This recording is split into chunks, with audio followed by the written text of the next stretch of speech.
Imaginez une bande de papier toute simple, comme celle que vous utilisez pour emballer un cadeau. Maintenant, au lieu de la coller en un anneau ordinaire, vous lui donnez une torsion d'un demi-tour avant de joindre les deux extrémités. Contrairement à un anneau classique, qui a un intérieur et un extérieur bien distincts, le ruban de Möbius n'a bon qu'une seule face et qu'un seul bord. Si vous posez un doigt sur sa surface et le faites glisser sans jamais le soulever, vous parcourrez toute la bande et reviendrez à votre point de départ après avoir parcouru les deux côtés. Ce petit objet fascine bien au-delà des mathématiques. On y voit une métaphore de l'infini, un cycle sans fin où le commencement et la fin se confondent. Certains artistes s'en inspirent pour créer des sculptures ou des bijoux, tandis que des écrivains y trouvent une image poétique du temps qui se boucle sur lui-même.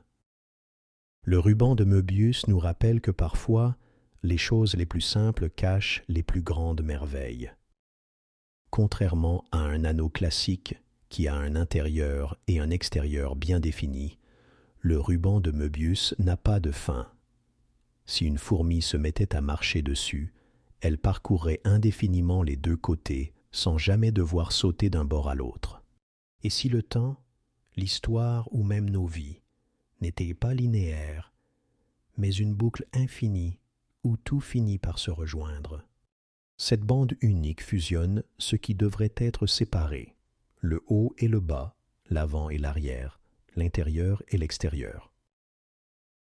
Cela évoque des concepts comme l'harmonie des contraires, yin et yang, l'interdépendance, ou même l'idée que nos perceptions du bien et du mal ne sont peut-être que deux facettes d'une même réalité.